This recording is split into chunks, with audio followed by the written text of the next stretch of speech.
Pan India market కోసం బాలీవుడ్ కాలీవుడ్ పరిశ్రమలు ఎంతగా పరితపిస్తున్నాయో చెప్పాల్సిన పని లేదనుకుంటా.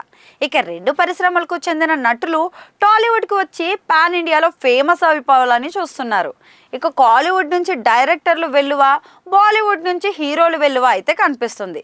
సల్మాన్ ఖాన్, అమీర్ ఖాన్, హృతిక్ రోషన్, అక్షయ్ కుమార్, అమితాబ్ బచ్చన్ లాంటి నటులు తెలుగు నటులతో కలిసి పనిచేయాలని ఎంతో ఉత్సాహాన్ని కూడా చూపిస్తున్నారు. ఇక కాలీవుడ్ నుంచి డైరెక్టర్లే టాలీవుడ్కి వచ్చి పని చేసేయాలన్న ఆసక్తి కూడా చూపిస్తున్నారు. మరి ఆ రకంగా లాంచ్ అవ్వాలనుకున్న వాళ్ళు ఇప్పటికే లాంచ్ అయిపోయారు. అలాంటి ప్రయత్నం చేయని వారంతా కూడా సరికొత్త స్ట్రాటజీని అమలు చేసే దిశగా అడుగులు వేస్తున్నారు. బాలీవుడ్ కాలీవుడ్ కలిసి పనిచేసేలా ఒప్పందం చేసుకుంటున్నట్లు కొన్ని కాంబినేషన్లు చూస్తుంటే అర్థమవుతుంది.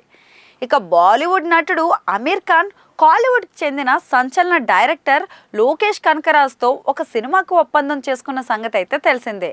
ఇక అమీర్ ఖాన్ తాజాగా సినిమా సితారే మే జమీన్ రిలీజ్ అనంతరం ఈ ప్రాజెక్టు పట్టాలెక్కిచ్చే దిశగా అడుగులు వేస్తున్నారట. వాస్తవానికైతే లోకేష్ కంటే ముందే అమీర్కి మరికొంతమంది బాలీవుడ్ డైరెక్టర్లతో కమిట్మెంట్ ఉంది. కానీ వాటన్నిటినీ కూడా పక్కన పెట్టి మరీ లోకేష్ని అమీర్ ఖాన్ తెరపైకి తెచ్చారు. అంతకుముందేమో సల్మాన్ ఖాన్ మురుగదాస్తో భారీ సినిమా చేశాడు, అదే సికిందర్. కానీ ఆ ప్రయత్నం బెడిసికొట్టింది. అలాగే అట్లీ జవాన్తో షారుఖ్ ఖాన్కి సంచలన విజయాన్ని అందించిన సంగతి అయితే తెలిసిందే. ఇద్దరు కూడా మరోసారి కలిసి పనిచేయడానికి కూడా సిద్ధంగా ఉన్నారు.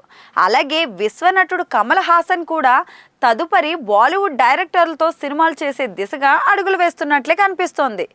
మిస్కిన్, హెచ్ వినోద్, నెల్సన్ దిలీప్ కుమార్ లాంటి సక్సెస్ఫుల్ మేకర్స్ బాలీవుడ్లో హీరోలకు టచ్లో ఉన్నట్లు వార్తలు వస్తున్నాయి.